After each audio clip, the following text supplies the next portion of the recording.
అంటలేదు. తెలిసి కూడా చదువుకుని ఇంగిత జ్ఞానం ఉన్న కొడుకులు కూడా దేవుణ్ణి దూషించడం అనేది ఎంతవరకు కరెక్ట్? ఏ దేవుణ్ణి అయినా, నేను క్రిస్టియన్ అనే చెప్పట్లేదు, ఏ దేవుని, క్రైస్తవులైనా హిందువులు తిట్టడానికి హక్కు లేదు, హిందువులైనా క్రైస్తవులు తిట్టడానికి హక్కు లేదు, ఎవరికి ఏ హక్కు లేదు. ఉండాల్సింది ఏంటంటే రైతు పట్ల ఫస్ట్ జై కిసాన్ జై జవాన్, ఫస్ట్ రైతును గౌరవించాలి, రెండోది జవాన్ని గౌరవించాలి. ఈ రెండిట్ల తర్వాత నువ్వు ఏ సంఖ్యైనా నాకు అనవసరం. దేశానికి కావాల్సిన ఈ రెండిట్ల కోసం ఫస్ట్ పాటుపడు నువ్వు. మతాలు వద్దు, ఎవరింట్లో ఫంక్షన్ అయినా పిలిస్తే వెళ్ళు మంచితనంగా. నా ఇంటికి నువ్వురా, నీ ఇంటికి నేను వస్తా. అవసరం అంటే నీ దగ్గర డబ్బులు ఉన్నాయి అనుకోవచ్చున్నా, నీ బర్త్డే అయింది, లేకపోతే నీ పెళ్లి రోజు అయింది, మంచి అయింది, చెడైంది, ఒక 100 రూపాయలు, ఒక 1000 రూపాయలు, ఒక 10,000 పెట్టి ఎక్కడన్నా అన్నదానం చేయి. మీ నాన్న పేరునో లేకపోతే దేవుడి పేరునో నీకు నచ్చినట్టు. నీ మనసుకి ఎంత ఆనందంగా ఉంటుంది అది. నలుగురు నీ సొమ్ముతో ఈ రోజు కడుపు నిండా అన్నం తిన్నారు అనేది ఎంత సంతోషాన్ని ఇస్తుంది మనిషికి అసలు. కానీ ఈ మతాల వల్ల కొట్టుకోవడం వల్ల ఏమొస్తుందో ఒక్కసారి నాకు చెప్పండి, మీరు మీ సమాధానం నాకు చెప్పండి. మతాల వల్ల మనం తన్నుకుని చేస్తున్నాము. దేవుడు పైనే ఉంటాడు, ఏ దేవుడైనా. నువ్వు మాట్లాడేవని కిందకు వస్తాడా? నేను మాట్లాడని మనం అంత నీతి మంతులు, మన దేవుళ్ళు వచ్చి మనతో మాట్లాడతారా? మన కోసం దేవుళ్ళు దిగొస్తారా? మరి ఎందుకు దేవుళ్ళ గురించి నీకు ప్రస్తావన? రాధా మనోహర్. సో మీరు మొత్తానికి మాట్లాడేది ఏంటంటే మతాలను పక్కన పెట్టండి, మానవత్వాన్ని పెంచండి అని చెప్పేసి చెప్తాను, అంతే కదా? పెంచాలి, దేశం అభివృద్ధి కోసం పాటుపడాలి. కానీ మనమే మతాల పేరుతో తన్నుకుని చస్తే ఇప్పుడు మన కుటుంబానికి మనం లాస్ అవుతాం. కండాకర్ కూడా బాగానే ఉంటాడు, అక్కడ కూర్చొని చక్కగా యూట్యూబ్ పెట్టుకొని స్కానర్లు పెట్టుకొని ఫోన్ పేలు పెట్టుకొని మస్తు డబ్బులు సంపాదిస్తున్నాడు. ఈ రాధా మనోహర్ గాడి పెళ్లి లేదు, పెళ్ళం లేదు, ఇల్లు లేదు, ఊరు లేదు.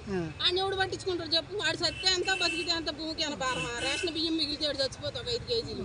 అలాంటి వాళ్ళతో మనకు వద్దు కదా. మనకు ఫ్యామిలీలు ఉన్నారు, వాళ్ళు బాగుండాలి, మనం బాగుండాలంటే అన్ని కులాలు బాగుండాలి, అన్ని కులం ఎక్కడ ఉందా? అప్పుడు నరేంద్ర మోడీకి ఇది ఒక్కటే చెప్దాం అనుకుంటున్నాను, నేను కూడా చేసేది దాని మీద. నరేంద్ర మోడీ మతం ఒక్కటే అంటున్నాడు కదా, మరి కులాలు కూడా తీసేయమని, ఒకటే కులం పెట్టమని.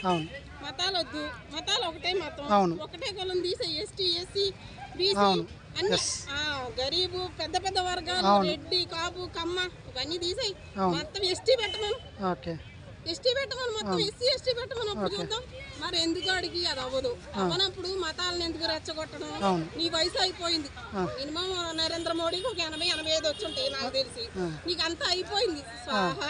ఉన్నది మీ అందరు యూత్ కదా, మీకు ఎంత వయసు ఉంది, మీకు ఎంత జీవితం ఉంది? మరి మీలో చిచ్చులు పెట్టి మీరు చేస్తే 85 ఏళ్ళోడు బాగానే బతుకున్నాడు, చిచ్చు పెట్టినాడు. 20 ఏళ్ళు 30 ఏళ్ళోడు కొట్టుకొస్తున్నాడు. వీడు చచ్చిపోతే వీడి కుటుంబం అంతా కన్నీరు మున్నీరు, మిగిలేదు ఏమీ లేదు. గోంగూర కొట్లాట్లు వద్దు అంటున్నా నేను. మతాలను గౌరవిద్దాం, అన్ని మతాలను గౌరవిద్దాం, అందరినీ గౌరవిద్దాం.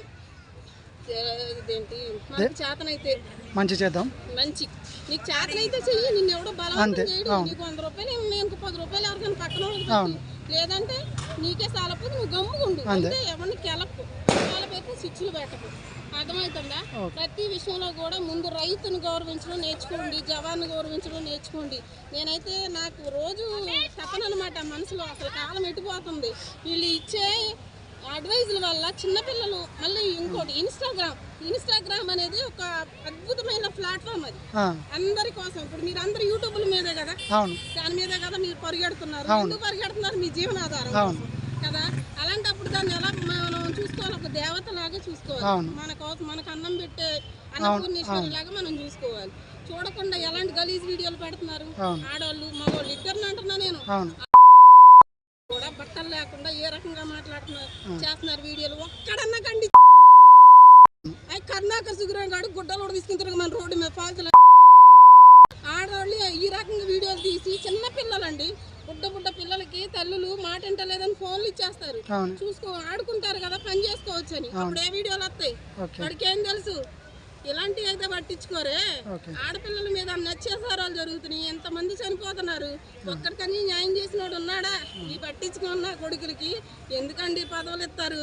యూట్యూబ్ పర్మిషన్లు ఎందుకు ఇస్తారు? అలాంటి మత కలహాలు పెట్టి అన్నక మళ్ళా ఎందుకు ఇస్తారు పర్మిషన్లు?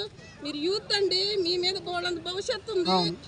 ఇన్స్టాగ్రామ్ అయినా మొత్తం సోషల్ మీడియా అనేది గొప్ప ప్లాట్ఫామ్. నాకు తెలుసు అది. మనం ఒక డైరెక్టర్ని కలవాలి, మన డైరెక్టర్ ఇంత కలవనిస్తాడా? మనకి సినిమా తీయాలని ఒక కోరిక ఉంది. నేను సినిమా ఆఫీస్కి వెళ్ళి, సార్ నాకు చాలా యాక్టింగ్ వచ్చండి, నేను యాక్ట్ చేస్తా అంటే రామ్మనిస్తాడా? నాకు సింగింగ్ వచ్చు, నాకు పాడాలని ఉంది, నేను పాడతా తీగ దగ్గర, నేను స్టేజ్ ఎక్కనిస్తారా? లేదు. ఇదే సోషల్ మీడియా ఎంత మందికి పిలిచి బతుకునిచ్చింది ఒకసారి చెప్పండి. అవును.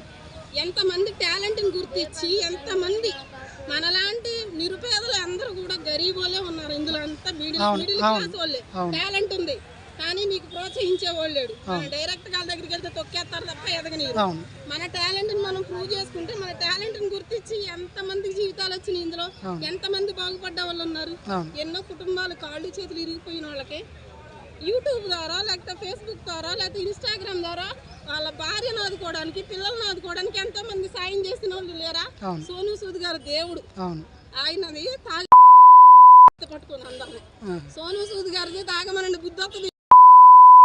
అది నేను చెప్పేది ఏంటంటే ఇన్స్టాగ్రామ్ అయినా ఏదైనా సోషల్ మీడియా అనేది ఒక అద్భుతమైన ప్లాట్ఫామ్. దయచేసి మిస్యూజ్ చేయొద్దు. మిస్యూజ్ చేయకుండా మంచి వీడియోలు చేయండి. అమ్మాయిలు కానీ అబ్బాయిలు కానీ వీడియోలు ఉన్నాయా నేను అవి పెడతామని చెప్పి మాట్లాడుతున్నాడు. అది ఆడదానికి విలువ ఉందా? స్త్రీకి రెస్పెక్ట్ ఉందా? అసలు గౌరవం లేని మనది ఎలాంటి భారతదేశం? సనాతన ధర్మం కదా. సనాతన ధర్మంలో స్త్రీకే గౌరవం లేదు. కరుణాకర్ సుగుణ కూడా వాగుతాడు. స్త్రీకే గౌరవించినప్పుడు ఇది సనాతన ధర్మం ఏంది? ఈడేంది సాగమని ఎందులో నన్ను దూకి ఎందుకు వచ్చిన ధర్మం ఇది? కానీ మీరు అందరూ చోట చెప్తున్నా చిన్న, మీరందరూ యూట్యూబ్ వాళ్ళు చెడ్డ వీడియోలు, డబల్ మీనింగ్ వీడియోలు, ఆంటీలకు బట్టలు ఎప్పు తీపిచ్చి ఇలాంటి గలీజ్ వీడియోలు మాత్రం చేయొద్దు. దయచేసి సమాజాన్ని కాపాడడానికి ప్రయత్నించండి. మీరు బతుకు తెరువు కోసం చూసుకొని ఒక్కొక్క నా కొడుకు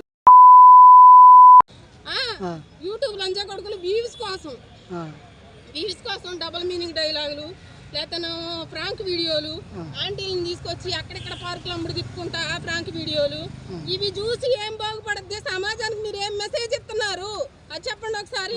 మీ వల్ల అదే నీ కొడుకు చూస్తాడు, నువ్వు చేసిన రొంకు వీడియో నువ్వు సహిస్తావా? నీ కొడుకే నిన్ను తిరిగి ప్రశ్నిస్తే నువ్వు తలకాయ ఎక్కడ పెట్టుకుంటావు నువ్వు? మరి ఎందుకు మనకు ఉపయోగం లేని వీడియోలు ఎందుకు? నువ్వు బ్రతుకు తెరువు కోసం చేసి నలుగురికి ఉపయోగపడేటట్టు చెయ్యి.